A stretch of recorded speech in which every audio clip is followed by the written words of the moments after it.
ចាកិច្ចជាបន្តជាបទបង្ហាញចុងក្រោយនាងខ្ញុំសូមគោរពអញ្ជើញលោកស្រី Penelope Corser កុងស៊ុលស្ថានទូតនៃប្រទេសកាណាដាប្រចាំប្រទេសហ្វីលីពីនធ្វើបទបង្ហាញសូមគោរពអញ្ជើញ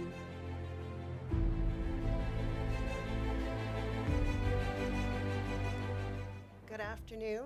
I'd like to extend my deepest gratitude to Your Excellency and to all of you ladies and gentlemen for giving me this opportunity today to speak to you, albeit the time that I have with you is short.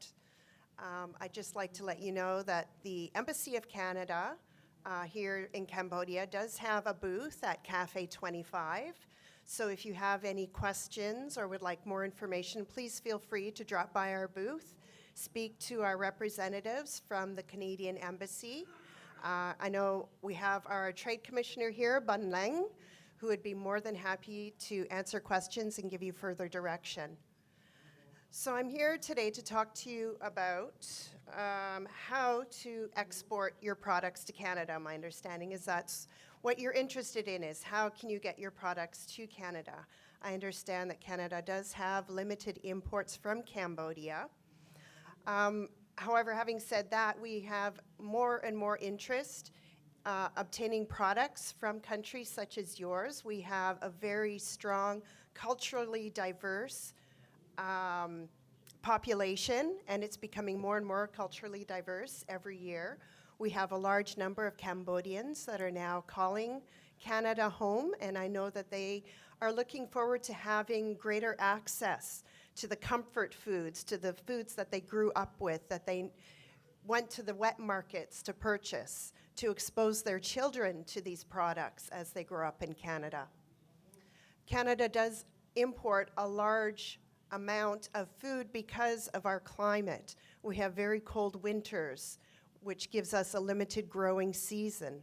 We are not able to grow tropical fruits, durian, cashews, mangoes, and these are in high demand in Canada. I know that your cashews and your white and black pepper is very much appreciated in Canada. Every time I go back, I have to take massive quantities with me for family and friends. And I know they would appreciate being able to go to the local grocery store to obtain these products. So just to give you a quick overview, the importation of foods into Canada, I myself, I work for the Canadian Food Inspection Agency. I'm a food safety specialist. I am posted in Canada's newly acquired Indo-Pacific Agriculture Agri-Food Office, which is in Manila, Philippines, but we are working throughout Asia, Cambodia, Malaysia, Indonesia, other countries to work on bilateral relationships and bilateral trade. Within Canada, food safety and the importation of food is a joint effort between the Canadian Food Inspection Agency, which are the regulators, Health Canada, which is the body that sets the standards, and the Canadian Border Services, which do the inspections directly at the ports. So food safety definitely is a joint effort. It's everybody's responsibility, including yours as a potential manufacturer exporter to Canada.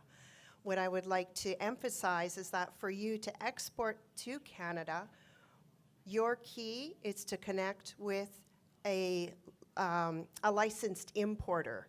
So Canada now has a system, our Canadian Safe Food for Canadians regulations and acts and regulations. I'm a little off on my slides, I apologize, which stipulates that all importers have to be licensed by the federal government.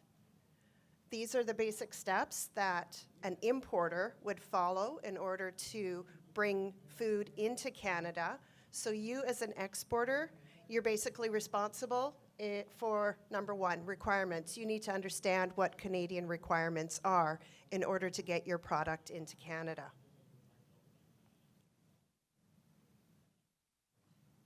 So Canada has a lot of import policies, protocols, regulations that you need to be aware of.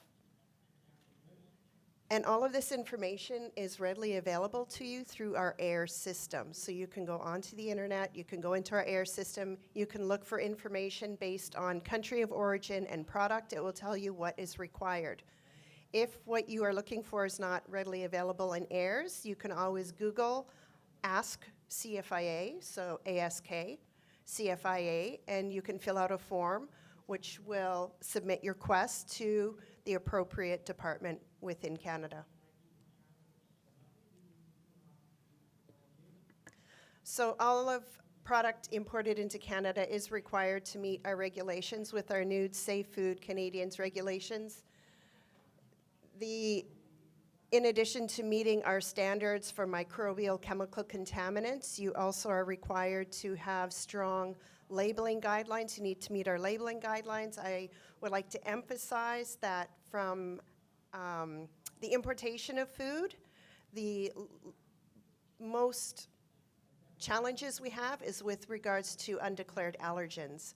So if you are exporting a manufactured product to Canada, I really advise you to get to know our allergen system, our labelings, and make sure that you abide by that. Work with the importer to make sure that that's all compliant.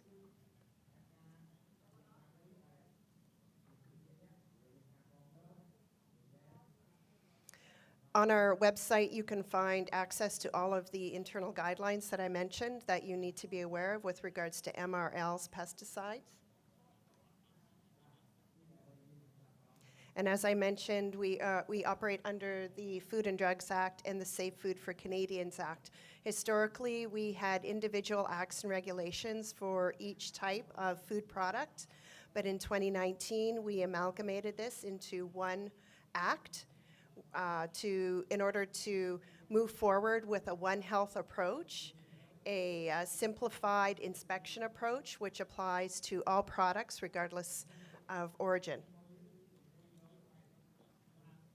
So under this Safe Food for Canadians Act and regulations, you need to know about the licensing. As I mentioned, you do not need to be licensed, but the importer into Canada does have to have a license.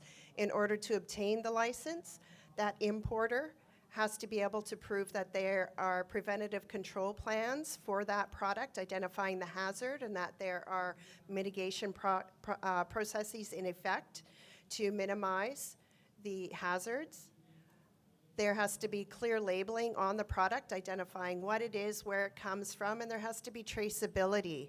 So for food to be on the market in Canada, we have to be able to have a system where we can quickly trace back to the source of the food and also to the distribution, the manner of distribution and extent of distribution. Just in case that there is a food safety recall, if there's an issue, we need to be able to track down all affected product quickly. So even though you don't need a license, the importer requires the license. The importer is going to turn to you as the manufacturer, as the exporter, for the documentation to prove that you have a preventative control system in place, that it is being adhered to, that you do have the labeling requirements, and that you do have the traceability. Traceability, basically at each point in the system, is one step forward, one step back. So as the exporter, who did you receive the ingredients from? Who did you receive the manufactured product from? And who did you send it to? I have 3 minutes left, so I'm trying to make this very concise for you. So as an exporter, a manufacturer, definitely you have to have HACCP in place. You have to have good manufacturing practices, good agricultural practices, good aquatic practices in place. That's what we want to see. In Canada, all products that are available to Canadians have to meet the same standards, whether they are produced domestically or imported.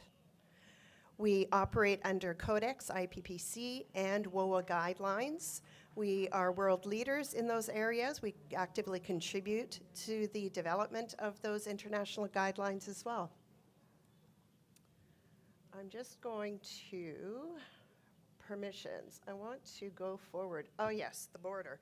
What you can expect is that once your product is imported into Canada, it will be held at the border, inspected by Border Services to ensure that all permissions and all documents are complete.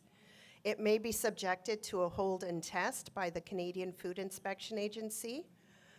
So this process is done in collaboration between CFIA and the Border Patrol. At the end, it is up to the Border Patrol whether or not your product is released to market. You can see that Canada is very broad. It's over 5,000 kilometers long. There's bulk of our population and ports of entry are all along the southern border. It's a vast area to cover, so for that reason, the Canadian Food Inspection Agency is taking a risk-based approach towards inspections. Means we do not inspect, sample test everything that comes across the border, but we will do it selectively based on the level of risk. Higher risk products are more likely to be sampled and tested.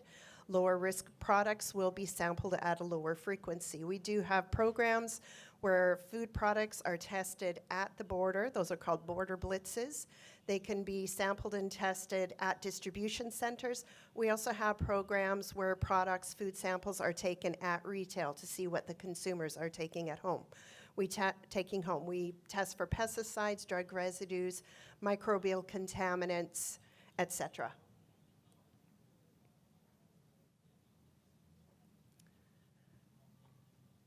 Okay, so what information does the importer need? The importer is going to turn to you for proof. They're going to turn to you for proof documentation that the product you are shipping into Canada, wanting to ship into Canada, meets our local standards. It has been tested. It is considered safe for Canadians to consume. And I've really run out of time. I wish I had more time to talk to you. There's a lot of information on our website that can give you further direction with regards to the importing process. If you want to import as organic, we have our own organic regime. We have labeling tools for manufacturers. So you can go onto our website, enter information, and it will help you create a label that would be compliant with Canadian standards. And that's all the time that I have. I'm being told time is up. I'm sorry it was very brief, very quick, but I hope that I got the basic information across to you. And again, we do have a booth here at Cafe 25, so please feel free to drop by and ask for more information. Thank you. Thank you so much for your presentation.